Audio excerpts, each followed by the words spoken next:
Hello, everyone, and welcome to the Angel of Words podcast, where your stories are heard. I am your host, Angel of Words, and before we get started, don't forget to punch that notification bell, subscribe, follow us on all podcast platforms, and also visit us on www.aowent.com. That's www.aowent.com. And if you want to leave us a donation to the Angel of Words podcast, it is Cash App AOWNYC. Now, today on the Angel of Words podcast, we have health physicists from the Environmental Protection Agency, Mr. Joey Hurtado. Mr. Hurtado, thank you for joining us today on the Angel of Words podcast. Thank you. Happy to be here. Thank you.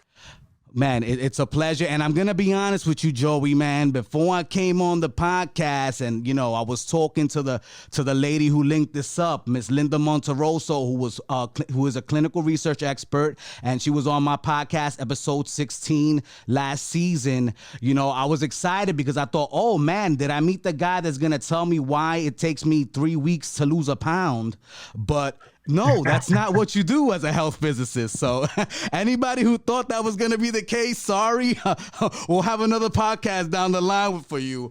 But apparently a health physicist is a code name that they used back in World War II to describe the people that were working on the nuclear bomb operation. Is that true?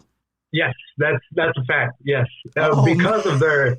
Yeah, because of what they were actually trying to accomplish there, they couldn't let the whole world know, right? They were trying to win a war, and they're bringing the brightest minds out into the desert and working on things like that. So, yes, as a matter of fact, a lot of the nuclear engineering terms are very obscure words like barn and things that kind of mislead from what the ultimate goal was to produce these mass amounts of energy. But yeah, health physics and nuclear engineering kind of have evolved together. The joke that I tell is that a nuclear engineer picks up a piece of radioactive material, and the first health physicist was the first guy to be like, or the first person to be like, hey, maybe you shouldn't do that. That's hilarious. Yeah. I mean, so it's not, but it is, So that's how it came to be. And then from then on, health physics really has just been protecting the environment and people from the dangers of radiation, and then also to increase our knowledge base of how radioactive material can actually be useful for us in the medical industry and other applications. So it's evolved over time for sure. Man, has it evolved? Now, sure Joey, you started doing this in the Navy. That's you right. were a Navy submarine nuclear chemist and power plant operator. I would imagine, is that something you go into the armed forces when you sign up and ask to be? Like, how does that work, man? No, definitely not. So I was 18 years old, just out of high school, sitting in Texas. Not a whole lot of opportunity there, especially if you're trying to break out of the norm, break out of the rut that you see everybody else in there. And I felt like the military was the best way to do that. This nuclear program, which I was aware of, they advertised this, and it's a program you can go into. You can get college credit while you do it, and you learn a trade, you learn a skill, you learn a lot about the nuclear industry. There are a couple of different avenues that you can go down in the Navy. You can go surface ships, which is the big carriers, they're nuclear powered, and then every submarine is a nuclear powered. So once you pass their 2 years of school, you show up to a submarine, and there is where I basically started health physics. While everybody else was, and we had to learn each of our jobs. There's electricians, electronics, the mechanics of it, and then I did the chemistry and the radiation side.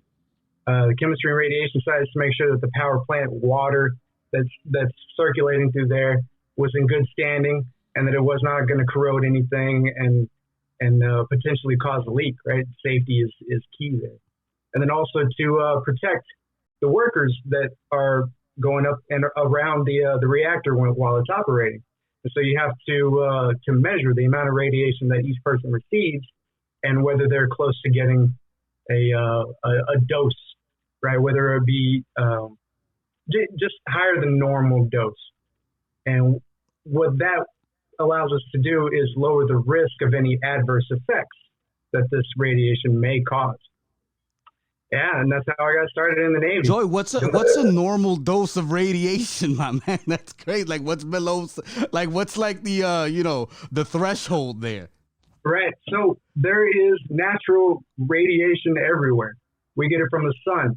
We get it from the rocks beneath us. We get it from the concrete all around us. And just a normal person in the U.S. gets somewhere in the neighborhood of 300 millirem per year. That number has kind of gone up in the last 10, 15 years because we started to take into account all of our medical imaging, like all your x-rays that you go and get throughout your time. Average is about one a year.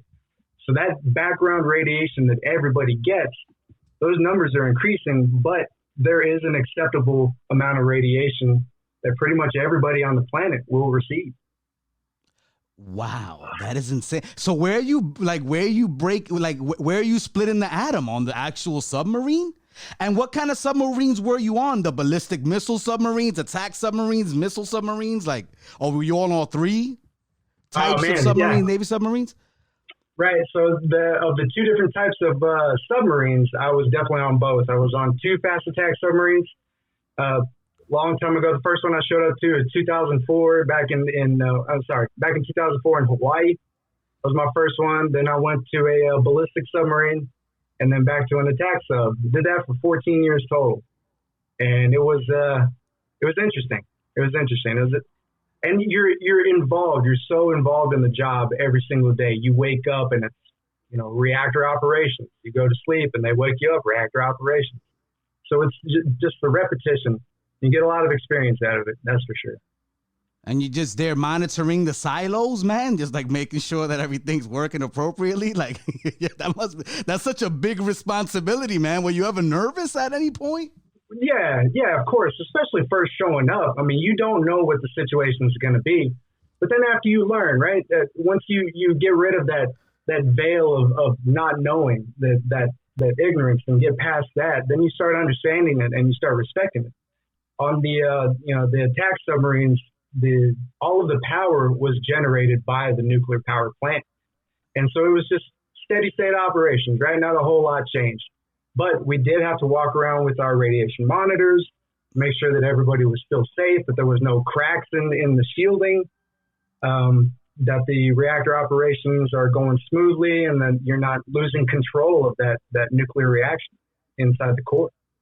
So when you're studying for this, you're learning about like ionic bonds and covalent bonds and things of that nature. Like you're going through a crazy like chemistry course for this, man. That must have been intense.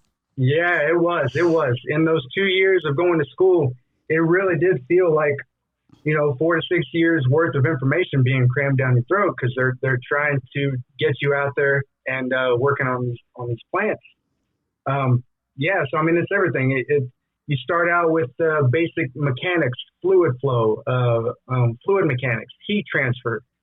You do reactor physics, chemistry, and let's see what else. Radiochemistry. There's big difference there, right? But I mean, you can test any water, but now test that same water that is radioactive. It changes the game.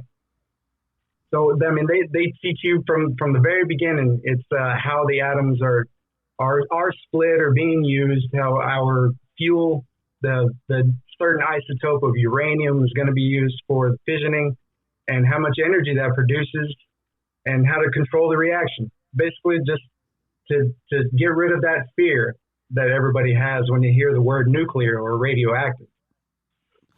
Now, these are machines that are splitting these atoms, right? Like there's no really human interaction with the atoms themselves, is there? Yeah, that's correct. All these operations are done remotely. So it's in a room that nobody can be close to. And I mean, a basic rundown of on board, and this is on board. Correct. Okay. Yep. So if you have your submarine, there's a section right in the middle that takes up that section, and that has the reactor compartment. And basically what it is that you have a combination inside of a big enclosure, big metal enclosure with water running through it. And you have a certain type of uranium that's what's called fissile, that can fission easily in the presence of a neutron. I relate nuclear power, nuclear energy to a fire, right? You can have a very low burning fire, but as you add more fuel to it, now the chain reaction gets bigger and broader, and you release more energy in the process. And that's basically what you're doing. You're exposing more of this uranium for neutrons to interact with. Those neutrons are absorbed by the uranium and makes it very unstable, and then that's what breaks apart. Each time that it breaks apart like that, two more go off in different directions and create that chain reaction. And this is on the order of 10 to the minus 14 seconds. So it's happening thousands of times, if not millions of times, in 1 second. And so that's where a lot of the electronics kind of slow things down for human interaction. We just don't have the capability to be able to control that with human actions. So that's where you bring in all of your instrumentation, your computers to run those things. But in the end, they have made huge strides in safety, inherent safety of the nuclear reactors. And at this point, you could let those things run, everybody just leave, lock the doors, and it would eventually just kind of die off and go into a hibernation state. So there, a lot of lessons have been learned in the process here. I can imagine. You know, from 1932, where that was right after the first neutrons were detected. That was a nuclear pile, the very first one. And, you know, going from that, and then 13 years later, dropping bombs out of the back of a big bomber in Japan, you know, it's the industry and the science evolved way quicker than we could evolve the safety aspect of it. And that's basically what we work on now, what I do as a health physicist. Kind of go back to those areas. I mean, we live in a prime detonation spot here in Las Vegas. I mean, here in Nevada, there were hundreds of nuclear warheads that were detonated for testing, and to see what the effects were in the ground, on the ground, in the air. I mean, so many different ways. And so now you have all this area that has these fission products, and they would send us out. They would send us health physicists over there to figure out how much of that stuff is there. Is there a danger to the public and to people into the environment? And is it going to move around? Is there going to be rainfall? Is there wildlife? What's the water table look like? How easy it is to scoop up and clean up, or is it at an acceptable level? And yeah, that's what we do. We assess and to protect the environment and people. Yes, we're talking to Mr. Joey Hurtado, a health physicist, all the way out from Las Vegas, Nevada. And is it true, Joey, that, you know, when these impacts happen, it turns these arid places, the soil into glass? In some places, yeah. As a matter of fact, in New Mexico, the Trinity site, that when they detonated it, it created a layer of glass that you're talking about. And that's just that intense heat and energy that's being released in all directions in a very short amount of time. And it flashes and melts it and creates a glass. And that glass is called trinitite. And you'll see people that in the industry, that's one of the cool things to have, right? Is a piece of little glass, little trinitite from the site. I'm going to have to pay you for one of those. Send me one of those, man. I like to wear one of those around my neck on the podcast, you know. Man, you go out here in the desert, I'm sure you'll find some eventually. You just find, oh, yeah. Well, luckily I have a cousin that lives in Vegas, so that shouldn't be too hard to access. You know? There you go. But yeah, I mean, it's a great thing. Once I got out of the Navy, started looking at different applications of health physics, and radiation is a good thing.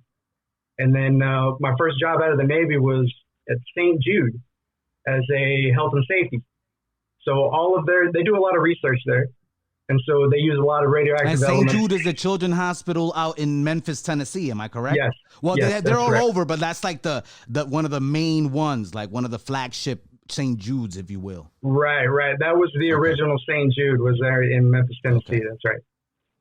And so I got to see the medical aspect of it and how they're using it for research and for treatment. And I thought it was great. But then the Environmental Protection Agency came along and they were looking for a health physicist. So I thought, what better way to continue, my efforts in keeping people safe.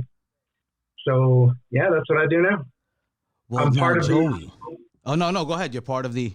Yeah, no, I'm sorry. I'm part of the radiological emergency response team. So if in the event there was a lost radioactive source or some sort of a terrorist dispersion or, something to where we needed to go find that radioactive source, they would call us. We would go search it out and clean it up if we need to.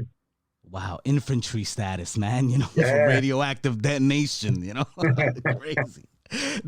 Now, Joey, man, back in 2011, you were deployed to Fukushima, Japan. That's for right. the second biggest radioactive travesty in the history of nuclear accidents, the first one being Chernobyl in 1986. So what happened out there in Fukushima, if you don't mind, giving us a little bit of info for those that aren't too hip to the game? Yeah. So Japan is notorious for earthquakes. And on March 11th, 2011, a huge earthquake off the East Coast happened just a few miles off the coast. And there was the subsequent tsunami that was formed. It came over their wall of Fukushima, which was a town that had a nuclear power plant there. It came over and washed out their electronics inside of the power plant. Now, when you don't have electronics, like I was referring to earlier, you are not in control of the chain reaction anymore. And it continued to get hot, continued to the residual of the previous fissions. It continued to build up, the pressure built up, the temperature built up. However, because there was a loss of power, there was no way to circulate that water through. The emergency backup, which all power plants are required to have, that was flooded out because it was in below sea level. It was basically in the basement of this. And so they flooded out, and they were the diesel generators. So now you have a reaction that is not controlled and no emergency means of cooling it off. Pressure built up, and it popped out of the top of their one of their pressurizers. And when that happened, all of that steam that was water at one point, steam takes up approximately 1,000 times more space than water using the same volume of water. That went into the atmosphere and carried all those fission products from that uranium chain reaction into the air and over the country of Japan and into the ocean. The Navy had a couple of ships out there along with other countries that were unfortunate enough to not know that plume is coming, because radiation, you can't see it, smell it, taste it, feel it. We don't have any faculties to be able to naturally locate radiation. So they had no idea that they were driving into this plume. It's like the coronavirus. Yeah. I mean, it gets everywhere. And it's not until, we have these certain types of detectors that can pick up that energy. And that's all radioactive is. It's just a release of energy in a different frequency or a different range of even normal visual light. All right, so it's just more energetic, and we have different instruments to pick up that kind of thing. But yeah, so after that happened in Japan, it kept coming out of the top and being dispersed, and the wind carries it everywhere. As soon as it shoots up in the air, it's now in the hands of the wind. So you can't control because these you split the molecules, it turns into steam, correct? And then the wind picks it up and takes it basically wherever it wants. Is that kind of like what happens? Well, that steam is Yeah. the water. The water is what cools everything off. Okay. Right on the inside of the reactor. Because I want everybody to get like a visual, because when I'm thinking about a nuclear power plant, I'm thinking The Simpsons and like this humongous cauldron looking situation where like this ooze inside that is just hot as all hell can be. You know what I mean? And just powering everything. So that's not the way it is. It's not the way it's constructed. Okay. I like to compare a nuclear reactor to a fire, right? So in this particular case, imagine a whole bunch of wood on a flame, but you can control that flame to make the wood burn a long time. Okay? This made that reaction uncontrollable. It burned that wood a little bit quicker than what it should have, and it released a lot more energy than it should have, which was then uncontrollable in itself, and that pressure. Now, it's not green, it doesn't glow, nothing like that, right? The water and the steam was just a means of carrying those radioactive particulate from what was supposed to be inside of the power plant and is now outside. And so that water just carried it, that steam just carried it along and took it into the atmosphere, and that's how it disperses. It gets carried by the wind, and it creates a plume, and then goes off, and it can go off sometimes in hundreds of miles in any direction. Just to give you a little bit of an idea of how far it can travel. So when Chernobyl happened in '86, it wasn't until 3 days after it happened that Sweden picked up some radioactive air samples, and they traced it back to Chernobyl. And that's how the rest of the world found out. And that's a distance, man. You know, Sweden's all the way like on the north, like I think the northeast side of it, going this way. That's crazy. Right. That's far, man. Right. And it's because those very small particulate is being entrained into the atmosphere. And that's what we don't want. We want to keep it where it's supposed to be, as a nice, solid piece of metal that stays inside the reactor core and can be cooled properly to create good, clean, usable energy. But when it's outside of that, then it becomes a different game. Wow. Yeah. Joey, how do you clean that up, my brother, man? That's crazy. Man. Yeah, because you go out there to clean it up, right? To find it and basically, you know, try to eliminate as much of it as you can. I'm sure that's not an easy task to accomplish.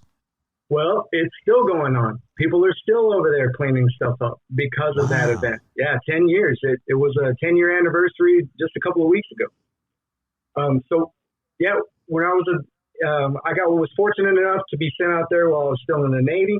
They had trained me to be a radiological controls technician and had to deal with high levels of contamination. So we got sent over there. I was in a small group of 4. There was already 4 other individuals there. So between the 8 of us, you know, we moved around different Air Force bases. And basically what they were doing is they were using the military aircraft to scope out the area that was close to Fukushima, but also drop off supplies and to help others that were in need just from the earthquake and the tsunami, not necessarily the radiation aspect of it. But as these aircraft were coming back, there was stuff stuck on their blades because the blades were chopping through the air. And so when they would come back, we would survey, and it would just be screaming hot with this radioactive stuff. Pilots would come back with, all of their gear being highly contaminated. And so basically we were just, without freaking people out, right, with having these things click at a crazy rate, what we would do is we would silence everything, go up to somebody and say, I need your gloves. I need your hat. I need your shoes. And they knew because of what had happened. But I mean, that's part of what we do too, is without putting a high alert on everything, because not everybody understands this stuff. When you use the words radiation, radioactive, and nuclear, it's that fear, that unknown that kind of takes over, and you're like, I don't know what to do. But through through years of training, years of understanding, and then working with the stuff and being respectful of it. I mean, it can be a very useful tool. So what is there, like an element, are you using different element? Like, what chemical compounds are you using to clean this stuff up? Well, it depends on exactly what it is. Because not all, so there's radiation and then there's contamination. Yeah, because I'm talking about like ionizing radiation right now. Right. Okay. So ionizing radiation, that is just energy that is being released from an unstable atom. These unstable atoms is what we call the contamination, the actual particulate, right? So that is what you want to stay in one place and know exactly where it is. The radiation is the energy that is being given off because it's so unstable. And that in that instability, it's trying to reach stability. And so it releases energy either in the forms of particulate or electromagnetic waves being emitted from this source. So how would you clean it up? Well, you basically have to attack its chemical properties. So if you have, some radioactive form of iodine, well, iodine is naturally a gas. So then how would you do that? You can't just come and wipe it with a paper towel. You have to go through different methods. There has to be some sort of ventilation. There are ways to collect it in like filters, run it through a filter of some sort. But then there's also contamination. The contamination, for instance, the cesium. There's a certain radionuclide of cesium that likes to just coat everything, and it stays. Its half-life is 30 years, right? So only half of what's there right now will be gone or have decayed in 30 years from now. So Japan will be dealing with this, and they'll be finding that radiation there for at least 150 years. They'll be finding the long-lived stuff for a very long time. Another way to do it is just to isolate. If you were tasked with going and cleaning up, square miles of spinach farmland, because that's your country's food source. I mean, how do you do that?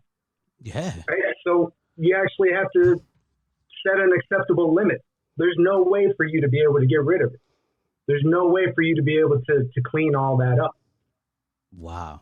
Yeah, so you would send in a health physicist. A health physicist would take a sample of something like that, let's say, for instance, the spinach or rice fields or anything like that, and take a small sample of it and figure out how much radioactive material is in a certain volume, right? Whether per gram, per liter, whatever it may be. And then try to assume how much people are going to intake of that. And then you can calculate how much energy that will give off inside of the body and bounce it off of a lot of the lessons that we've learned as health physicists to know exactly how much dose you're getting from what you're eating, from what you're breathing, from what you're drinking. Wow. So you cannot clean this stuff up 100%. There's no way you can do that. But you can mitigate. You can wash things down a little bit and move it down the environmental chain. Rainfall does a pretty good job of that. It just really all depends on what type of material you're dealing with. What chemical properties does this radiation have? And then that's how you know how to attack it. And it could be various forms of chemical properties. Right, Gotcha. right. It can be liquid, dust, solid metal, gas. I mean, you name it. Any chemical, it can be. There's a form of radioactive isotope. How does that affect the human body in large doses? Well, what you don't want to do is get it inside of your body. Yeah. So you don't want to breathe it in because those small particulates will attach on the very small surfaces on the inside of your lungs, and then there they will sit. And they'll sit there and they'll release their energy until there's no more energy to release. Oh another way is through ingestion. Ingestion is into your GI tract. And again, same thing. It will the chemical properties of it will attach itself to whatever it has an affinity to. Like cesium will go all throughout the body. Iodine will accumulate in the thyroids.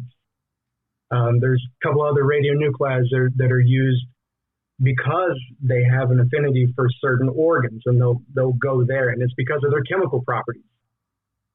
And each one of those isotopes have been studied very extensively, and we know exactly how much energy is being released for every disintegration or for every decay that's happening in that material. So you can account for everything. Account for everything. So all that energy that's being deposited into your cells, whether it be in your lungs or in your GI tract, or if it makes it into your blood, or worst case scenario, if it gets to your bones. For instance, in Russia, they had a huge problem with bone cancer because of the plutonium mining, the plutonium processing, and there was no safety protocols for these people, for these workers. And so they were ingesting and inhaling plutonium, and the body doesn't know any different. It sees plutonium as iron. And so your mechanisms for moving iron throughout the body to bring it to your bones so that you can create red blood cells, it does the exact same thing with the plutonium. It's a bone seeker. It pulls straight to your bones. And then it releases all of that massive amount of energy, and now you have bone cancer. Well, I mean, that's how Vladimir Putin kills some of his, from what I've read. Like, that's how he attacks his enemies, bro. That's crazy. Because some have a shorter decay time or a longer decay time. Yeah. If you want the person to suffer a little bit longer, you find the one with the longer decay time. I mean, it's bad. They really can tailor these little bits of radioactive material to be weapons if they really wanted it to. And that's the unfortunate part, because it can do so many great things. Along the same token, we use it for imaging, for medical imaging, treatment. Especially at St. Jude, I saw these young kids walking around getting their treatments, and it's just, it really puts things in perspective. You're talking about radiation treatment. Right. Radiation treatment. So it puts things in perspective on how large the field can actually be. It can be used for bombs. It can be used for power. It can be used for treating people with certain conditions. Imaging. They even use it for bulk food debacteria. I don't have the right term, but basically, as food comes in imported, they'll put it through these huge, what they call irradiators, and it'll kill bacteria from wherever it came from to try to keep the ecosystem in check here, right? You want to intermix a lot of the organisms. So, I mean, they even do it for something like that. So I think it's important for people to understand that it's not bad. From the Cold War and how bad things were, some of the terrible ways that we have used radiation in the past, when people hear that, it automatically goes into the negative connotation. But that's not the case. So it can be used for, you could use it for good, you can use it for bad. Yep, exactly. Wow. That's pretty intense. Now, Joey, I get a little worried though, man, with that water, man, pumping through there. Like, where do they put that water, man? Like, I get scared that they're throwing it into the ocean and it's going to contaminate the fish in the sea. Like, what happens there, bro? Like, how do we control that? How do you guys control that? Well, that is a tough one. If it is on a large scale, such as the Fukushima incident in Japan, there's no way to clean it all up like I was talking about. So naturally, it's going to make its way into the rivers, into the streams, into the ocean, deposit. However, not as a way of controlling its concentration, it will naturally disperse. It will decay and turn into something different. It'll settle out. Where you really have a problem is when it's concentrated in one area, right? So now you're taking that fire and you're spreading it out over a huge area. It's still there. You're still going to have that energy, but it's not going to affect you nearly as bad as if it was all in one location, in one fire, and you're right next to that. So, I mean, that's what a lot of the modeling takes into account when it comes to, cleaning up sites and dealing with these large-scale contamination events. Wow, man, that is intense stuff, man. Right now, we're talking to Jerry Hurtado all the way out from Las Vegas, Nevada, putting us on to what health physicists do, man. So now, Joey, man, you went through that ordeal, now in Japan, like, how you guys dressed up? What gear you wearing? You like in hazmat suits and like humongous gas masks? Like, what's the vibe like with the gear that you're wearing? So that depends on what sort of environment you're going into. Okay. If you have an airborne concern, then you would definitely have some sort of respiratory protection. Okay. But by then, we'd gotten there 7 days after the event happened. So it was the following Tuesday. I remember it was dark, it was cold, it was snowing. But also what you don't want to do is walk around in those crazy suits and scare everybody. Right? That is worse. Yeah. than what a radioactive source can do to somebody. Yeah. Causing mass panic and hysteria is a much more powerful tool. So you go in there looking unsuspecting, kind of inconspicuous, go and take your readings, go back into your trailer or whatever, and you make your calculations and you go on from there. Whenever you pull out anything that's yellow or magenta, or it has the little trifoil sign on it. Yeah. You work, these Breaking Bad get-ups. I was just about to say that. I'm like, yo, bro, you out there looking like Walter White and Jesse Pinkman, bro? Like, what's happening? Yeah, you're working with some nasty stuff. Science, bitch, Yep, so that's what you don't want to do. Crazy. Can you imagine walking down any major city street wearing that get-up? Yeah, of course it's going to cause panic. Yeah, it'll get me I'll be a little bit disconcerted about you guys walking around my neighborhood dressed like that. That's for sure. Exactly. And so I would be praying that you were cooking meth, to be honest, not worried about radioactive activity. That seems like the lesser of two evils, I suppose. Yeah, I know, man. Yeah, it's crazy, man. Wow. But that's one thing that we have to take into account is people's reaction.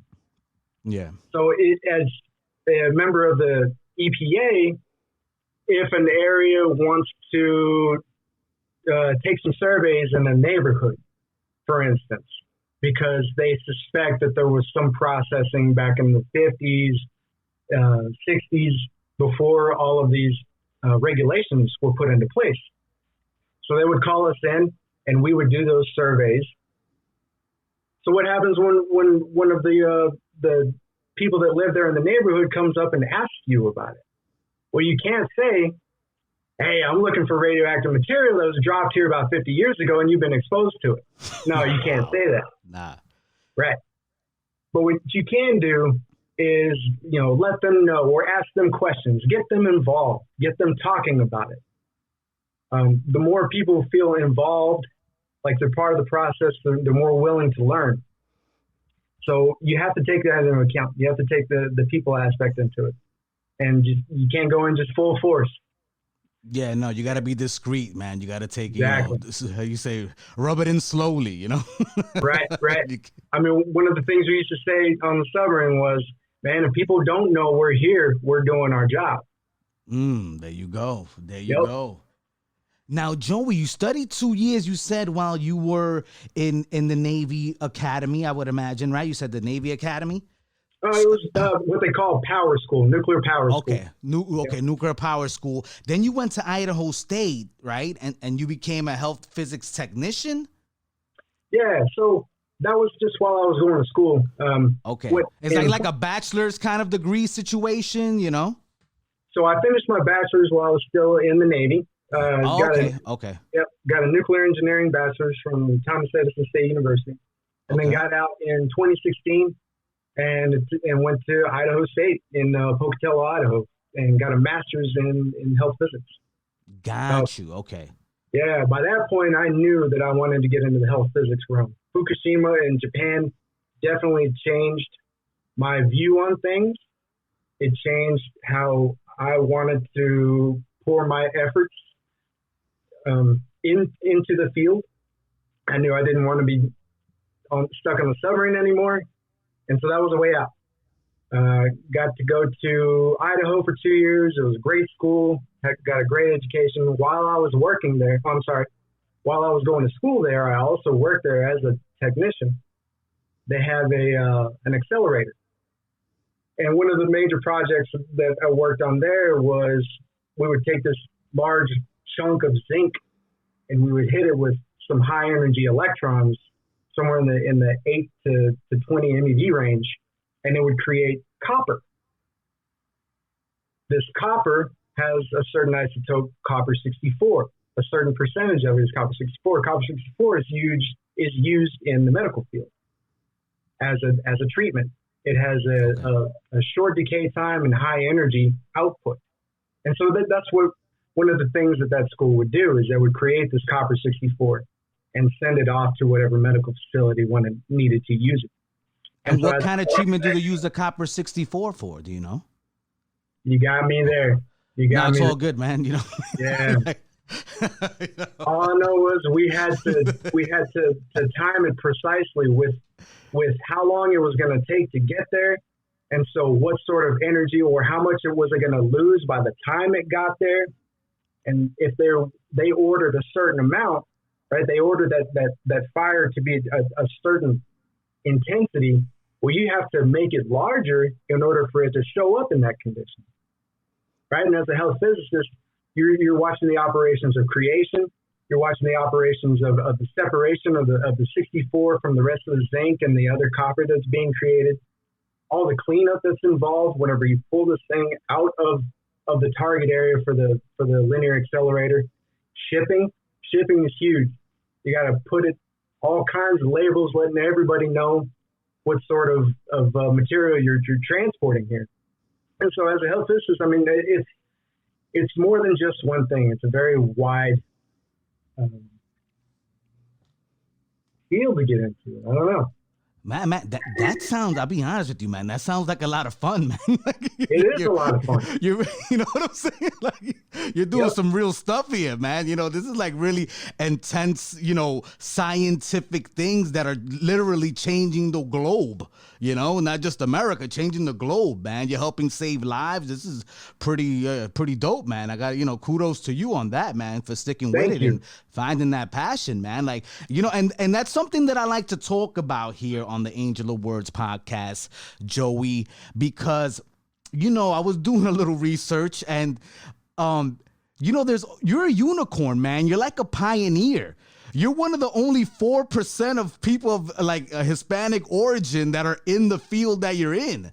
Like, how does that make you feel when you hear statistics like that, man? Like, it's because of you, like some kid is going to listen to this podcast and be like, man, that sounds dope. And like, you didn't even go to school right away, technically, for all this. This is like, you were like on the job training and schooling at the same time. You were able to, make money and find the passion at the same time. So that's also a really, enjoyable and dope part about like what, of you learning how to be a health physicist, man. How does that make you feel?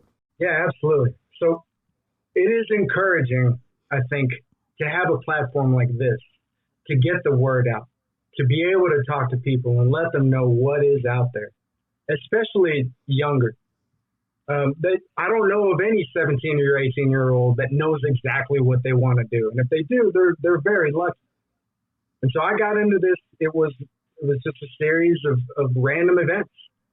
I'm really glad that it happened. I'm grateful. I'm grateful that I was given this path and I'm walking this path now. But yeah, of course. I mean, how does one get into a field like this? 4%. I mean, there's only one way to go from here. Yeah, I mean, all across America, my man, 4%. And that's not even, that's all the fields of physics. That's not just health physicists. Like, that's all physics fields. Like, yeah. Like, that's insane. That's going to change. That is definitely going to change. I've seen, even from the beginning of my career until now, I have definitely seen more people with ethnic backgrounds come through the ranks and show that they are scientists, that they are real scientists. And really what it takes is a passion for it. It takes an interest. And that's the biggest difference. There's no such thing as you can't or that you can't understand. No, it's what are you interested in? If something like this is what gets you going in the morning and it, it gets you through your workday, I love what I do. I'm one of the lucky people that get to say that. I'm very fortunate. So I would just say try as many different things as you possibly can. See what sticks. Get out there. Experience things. Don't be afraid to ask questions. All of those. There's lots of avenues, lots of ways to figure out what your life goal is, what your path is. We're talking here with Mr. Joey Hurtado, man, out from Las Vegas, Nevada, here, putting us on to what health physicists do, and man, Joey, like that is really cool stuff, man. The fact that, you and what's even more amazing is that you get to travel. You get to see the world. It's not like, you're just stuck behind a book somewhere. You're actually doing hands-on things. You're going around the world. You're meeting new, people, different food. Like, what was your experience in Japan like? Did you even get a chance to, enjoy a little bit of their culture? Oh, yeah. So absolutely. Whenever I went there for the Fukushima accident, was fortunate enough to stay there for 4 months. And you can't be in a country for 4 months and not experience it. So, man, the food was great. The people were great. You get to see a lot of the differences in the way the society is, in the way that they treat each other, and the way that they even ride subway trains. I mean, it's completely different. And one thing that definitely stuck out to me is I was sitting in a parked car, the driver went in for something. And on the phone that I had that they gave to me, I got an alert saying that there was an earthquake. 3 seconds later, you felt it in the car. Whoa, that's that crazy, message goes out to every cell phone on the island. And wow. Instantly. And so the sharing of knowledge is much more fluid there. The collective, as a country, was much more focused on what the country was trying to develop. So yeah, I mean, Japan was great. It was mostly the Navy aspect of it that got me to travel around. I still haven't been to the Europe side, but all around Asia and the South Pacific, that was all explored, and it was great. Yeah, you're absolutely right. This was an avenue for me to expand my mind, expand my horizons, meet new people, try new things, and just get a perspective on life. And I'm very grateful for it. Now, that perspective on life, were you able to transfer that back over here in America, and live and, adjust your life to those ideals that you learned out there? Maybe little things. Yeah. Right. So, I don't know. I take my shoes off in the house now. Yeah, just little things. And it's just always like the most else. hygienic way to go about it. It's the most hygienic way to go about it, man. Take off your shoes in the house, And it's just little things, right? As you go through life, you pick up little habits here and there. And it's what you resonate with. It's the things that you take with you. Yeah. You can't emulate everything that you come in contact with or that you experience throughout your short time on this planet. But it's the things that just seem right to you. I don't know. I really can't put my finger on. I didn't change drastically as a person, but it definitely gave me a little bit more insight into how closely related we really are all around the planet. I mean, people are people. And we have to treat each other like that way. We're one organism that's just trying to find our way out. And that's, yeah. No, I respect that, man. And shout out to all my Asian people. I know they're going through it right now here in America, with what just transpired in Georgia. And, our heart goes out to you guys. You know what I'm saying? We got your back, guys. Awesome people. Now, we reached a point in the podcast, Joey, where it's time to play 5 words with Angel. Now, 5 words with Angel, Joey. I'm going to give you a word or a phrase or a question, and you're going to give me the first thought that comes to your mind, or word, however you feeling. Are you ready? Thought or word? Yeah, the first word, or if you have a thought, man, go with it. You know, some people just, they go with the flow. They're feeling what I told them, and they just go off on a tangent. That's totally fine. However you feeling, all right? All right, let's do it. All right, let's do it. The first phrase is nuclear energy. Complicated. It's like a woman, you know? With direction, it can do beautiful things. But exactly. Unchecked, it can blow up the world. Yep. Oh, man, that's hilarious. The second word is the United States Navy. Knowledgeable. Through many years of, navigating the globe, and whether it was wooden ships and iron men, or now it's the opposite, it's you learn a lot about science. You learn a lot about traveling in environments that you're not used to. And so I really do think that paved the way for agencies like NASA, right? A lot of things that the Navy learned were taken into space travel, especially in submarining. So I'd say that they're tested. They've been tested throughout time, and so knowledgeable. Nice. I like that, man. I like that. The third word is Japan. Incredible. They're just such strong people.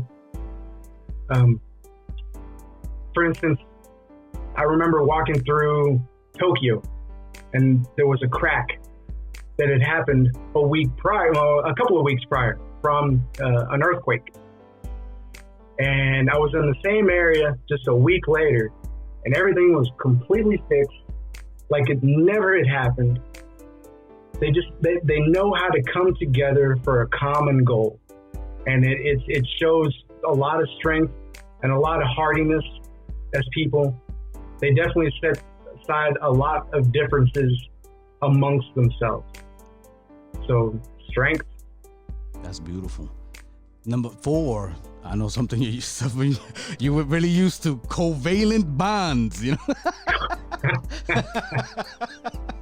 Covalent bonds. That's a sticky subject. I like that. Sticky subject. There you go. And the 5th word is climate change. Little curveball there. An awakening.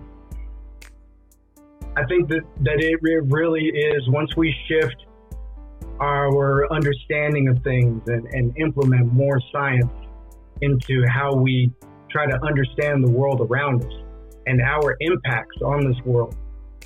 Our population is growing, and as a side effect, we do have to start looking at the area that we're housed in. So global warming, I'd like to call it climate change, because that's what it is. It swings the extremes a little bit more than what it was used to. And we just have to understand that. Unfortunately, we don't have enough data to be able to pinpoint exactly what our impact is going to be. And so you just have to go into the dark with an educated mind. And so awakening. Now, Joey, is that real though, man? Is climate change real? There's a lot of rhetoric get tossed around in America by politicians that aren't with all due respect, you guys aren't, you're not out there like a Joey Hurtado. You know what I'm saying? Seeing the world, taking these readings, seeing, climates go from being one way to another. Is climate change real? Is it something that we should be worried about, in your opinion, as a scientist? I think the polar bears would definitely tell you that climate change is happening. That's one symptom we're seeing is our polar ice caps are melting. They're getting smaller.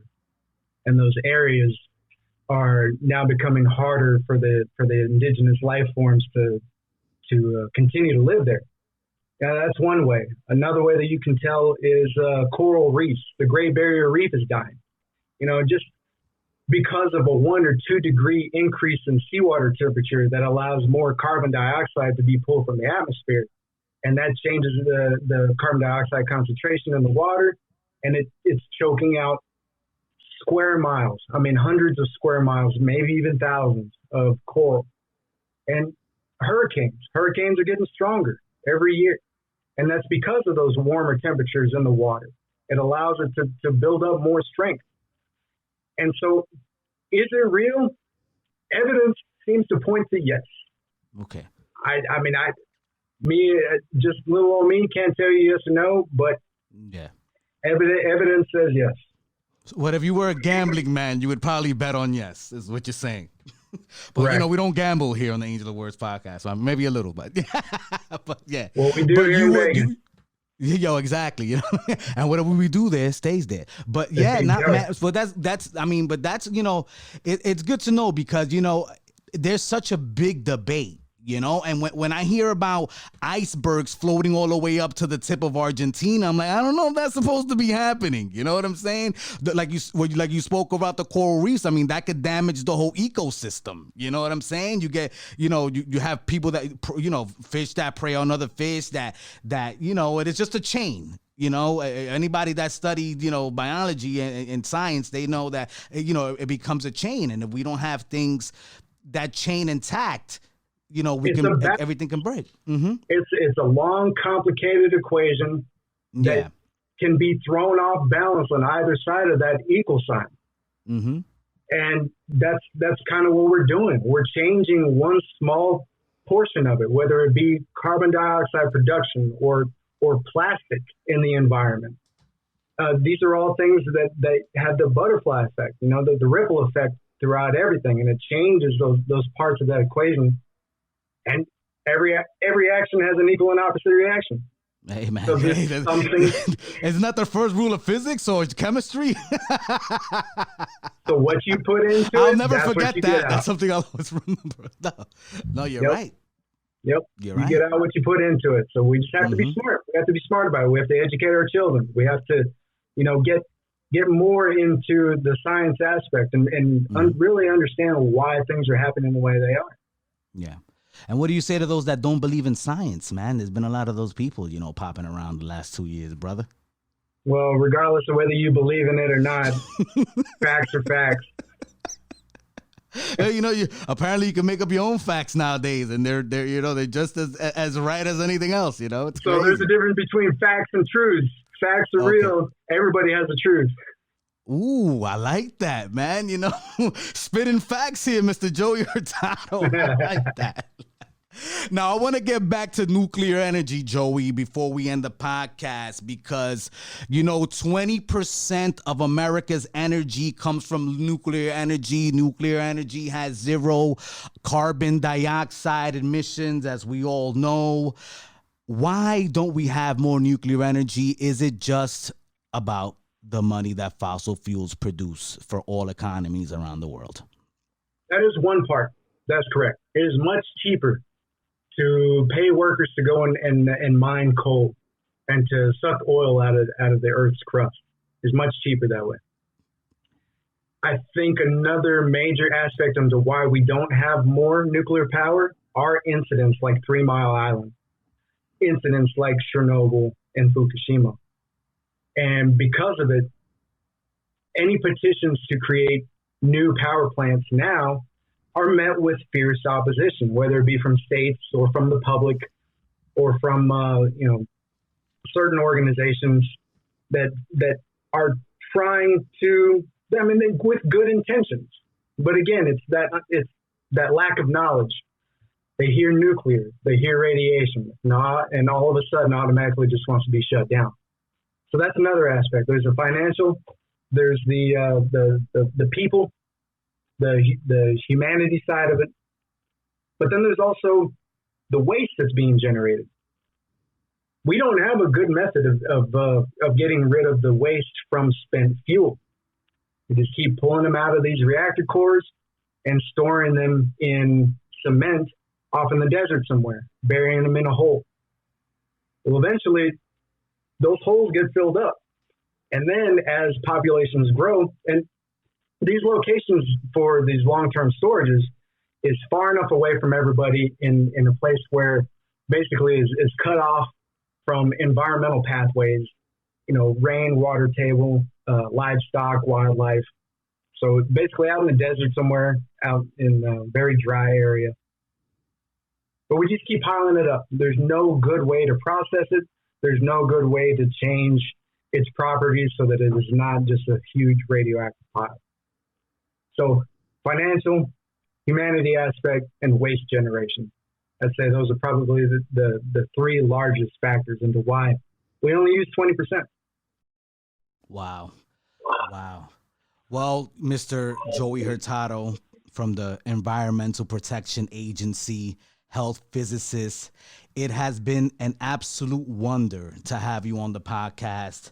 God knows I love science more than a lot of other things. A lot of people may not know that, but it is one of my guilty pleasures, even though it should just be a regular pleasure. But, I really appreciate you, man, coming on the podcast, giving us all this really valid information and, giving the children out there, some more avenues to expand their horizons on different careers. Now, is there any way that, if somebody wanted to reach you, or a website that you recommend that children go to, or anyone that's a young adult goes to, if they're interested in going into a career such as health physics? As far as the health physics, man, I wish I could tell you. I know the EPA has good websites. If you just go to EPA.gov, gotcha, and they have sections there for radiation protection. Some of the things that we've worked on in the past, and some of the cool toys that we play with in order to detect that type of radiation. I'd say go there as a start. If you want to get into the health physics realm, there's every state, I believe, pretty much every state has a nuclear power plant. I've heard of so many people in the health physics field start off at very entry level at a nuclear power plant, and they just find their way, whether you want to be a reactor operator or you want to be a health physicist or someone that dives into the pools where they keep some of the spent fuel. I mean, there's just so many different types of jobs. So definitely see what's out there. Yeah, I wish I had more links for you. I'm kind of so good, my brother. You have done more than enough today on the Angel of Words podcast. Thank you so much, everybody. That was Mr. Joey Hurtado, all the way from Las Vegas, from the Environmental Protection Agency, health physicist. Thank him for being on this podcast. Thank you all for watching and tuning in. Don't forget to tap that subscribe button. Also, don't forget to follow us on all podcast platforms. The website is www.aowent.com. If you want to leave a donation to the Angel of Words podcast, it is Cash App AOWNYC. Thank you for tuning in, everyone. And we will talk to you later.